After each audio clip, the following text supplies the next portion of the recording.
मराठा आंदोलक मनोज जरांगे पाटील यांनी 30 तारखेच्या होणाऱ्या आमरण उपोषणावरती शिक्कामोर्तब केलेलं आहे. आपल्यासोबत स्वतः जरांगे पाटील आहेत.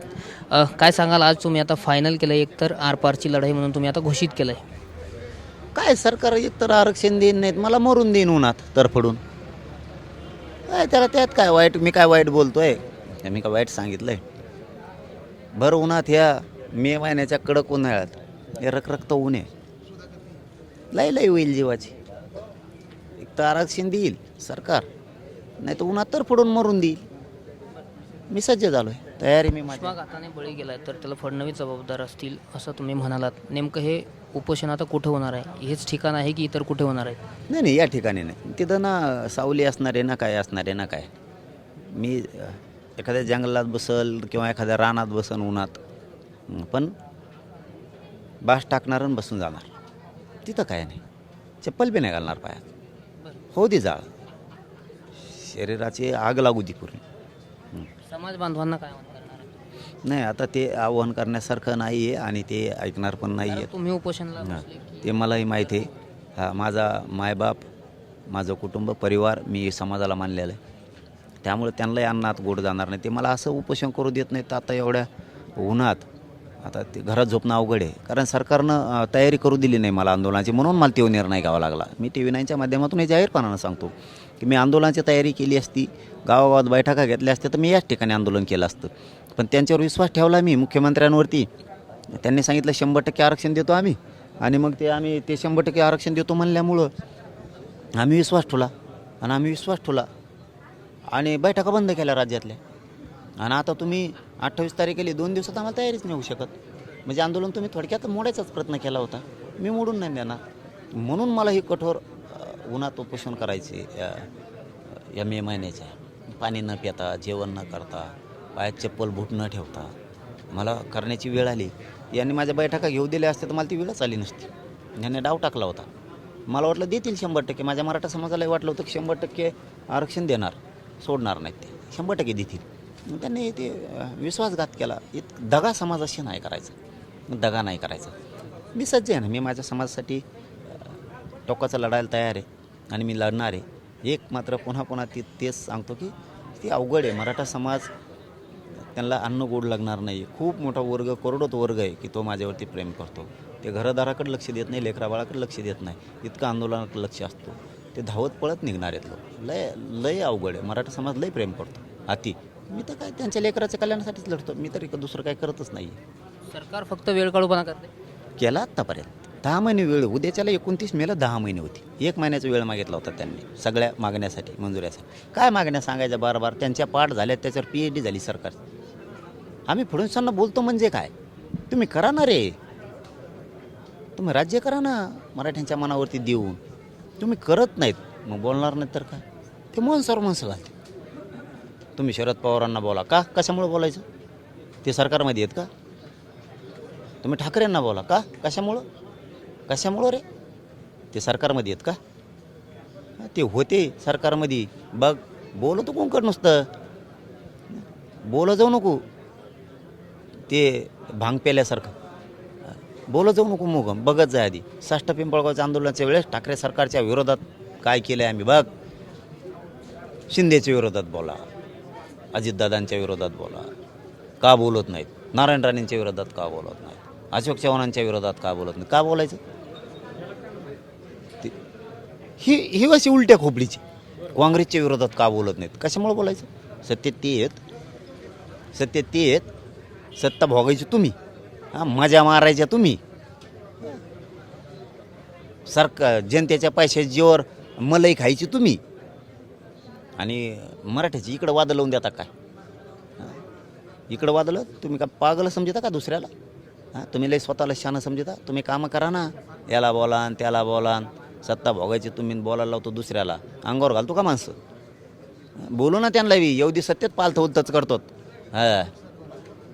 जे आम्ही ओरिजिनल कामं करतो, खोटे आरोप आहे, ही त्याचा आहे, तो त्याचा आहे, तो शिंदेचाच आहे, ते ठाकरेचाच आहे, तो पवारांचाच आहे, तो याचाच आहे, तो अजितदादाचाच आहे.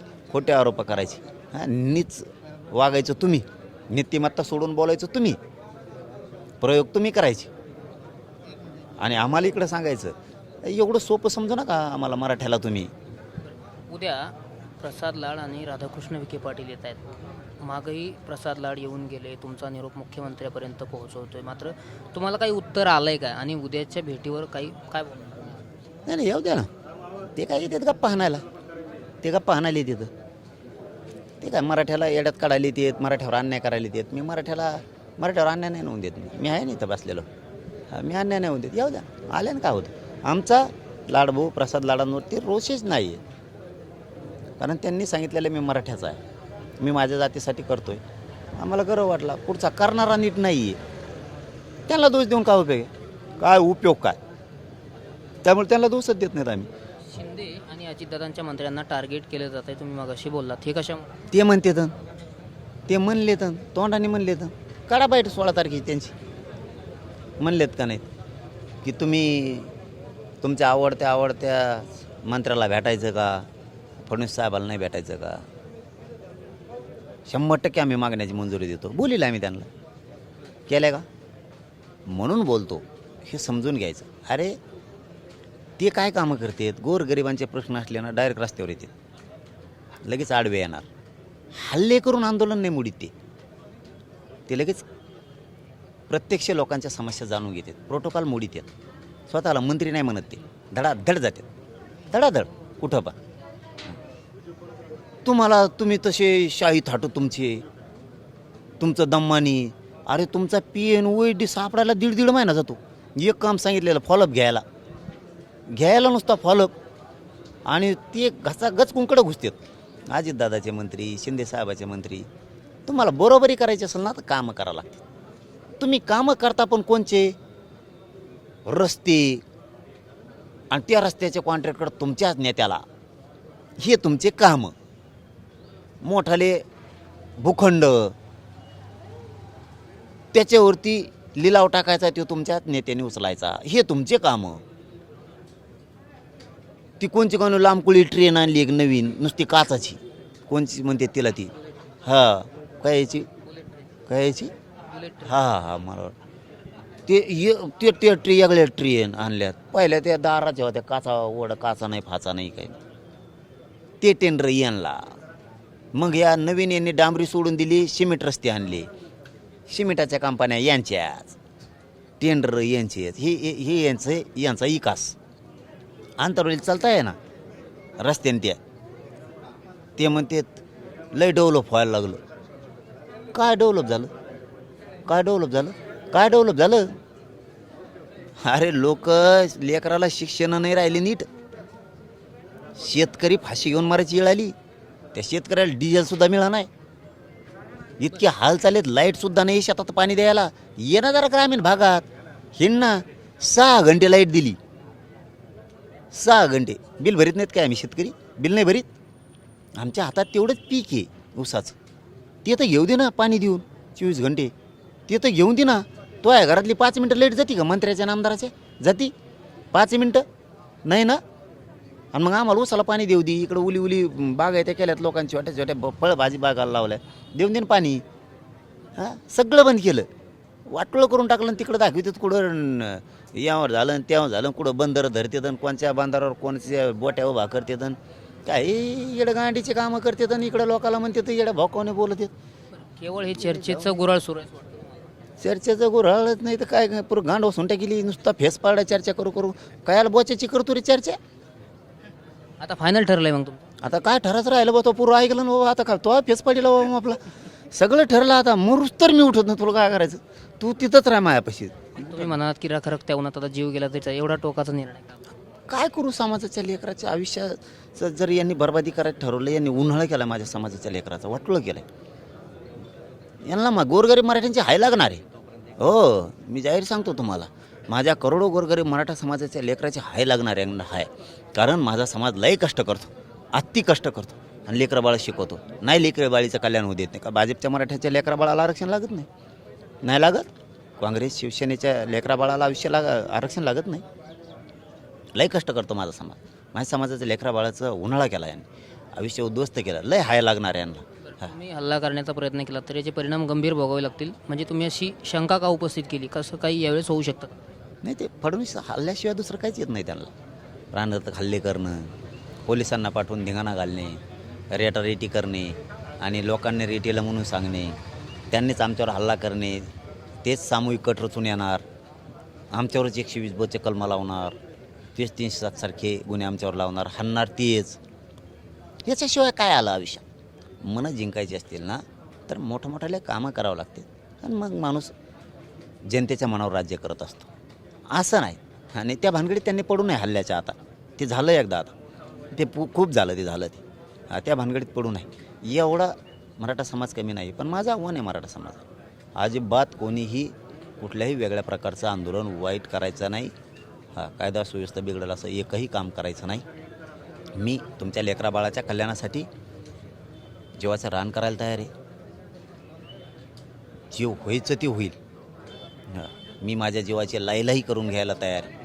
फक्त तुम्ही कोणीही वाईट आंदोलन, वेगळं आंदोलन करायचं नाही. आणि मलाही खात्री आहे माझा समाज कधीही वाईट आंदोलन करत नाही. पण मराठा समाजाला अन्न गोड लागणार नाही. माझा मराठा समाजसुद्धा घरी झोपणारातला नाही. इथं आता मुसळधार पाऊस आला तरी मी बसणार आहे. आणि कितीही कडक ऊन असलं तरी मी भर उन्हात बसणार आहे. पण माझ्या मराठा समाजाला हे सहन होणार नाही. कारण खूप मोठा एक वर्ग माझ्यावरसुद्धा माया करणार आहे. हेही मला माहिती आहे. तो घरातही बसणार नाही हे पण मला माहिती आहे. पण सरकारनं बैठका नाही घेऊन देऊन आमचं आंदोलन मुडीत काढण्याचा प्रयत्न केला आहे, हे मात्र खरं आहे. पण मी मराठ्याला हरवून देणार नाही आणि माझा मराठाही मला उघडं पडू देणार नाही. अगदी शेवटचा प्रश्न आहे. जरांगेंच्या मागण्या संविधानानुसार कधीच पूर्ण होऊ शकणार नाही असं लक्ष्मण हाके म्हणतायत. जप म्हणा त्याला एखाद्या तिकडे पटांगणात जाऊन दे. कारण निजामाच्या गॅजेटमध्ये मराठी कुठे आहे की ओबीसी आहे? जाऊन तिकडे त्याला विचारतच नाही मी. तो कोण केवढ्याचा आहे आणि कोणाचा आहे आणि कसल्यावर विचारतच नाही. उगाच तुम्ही ते कसल्याचे प्रश्न विचारतात. आपलं काम कसं आहे, माणसं नेक काम करणारे असले पाहिजे. स्वजातीसाठी झुंजावं. त्यांना उन्हातानात मेंढ्या सांभाळायला लागतात. आया बहिणीला रातपाटी एक करून इचू, साप, ऊन, डोंगरात तरफडायला लागतं.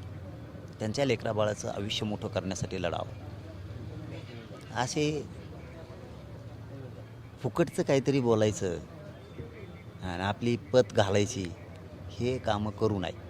समाजाची पत घालायचं काम करू नये. मी तर बोलत नाही. पहिला पण सांगितलं मी असले थोकल्याला ते म्हणतात की सरकार जरांगेंचं ऐकत आहे आणि खटाखट कुणबी प्रमाणपत्र वाटतं. जाऊन तिकडे ते त्याला घेणीत नाही त्याचं काय विचारत. तर नक्कीच आपण पाहतो की येत्या 30 तारखेला आंतरवाली सराटीमध्ये किंवा या आसपासच्या परिसरामध्ये जरांगे पाटील रखरखत्या उन्हात उपोषणाला बसणार असल्याचं त्यांनी शिक्कामोर्तब केलं आहे. कॅमेरा पर्सन अमित आडेसह मी रामनाथ ढाकणे, TV9 मराठी, आंतरवाली सराटी.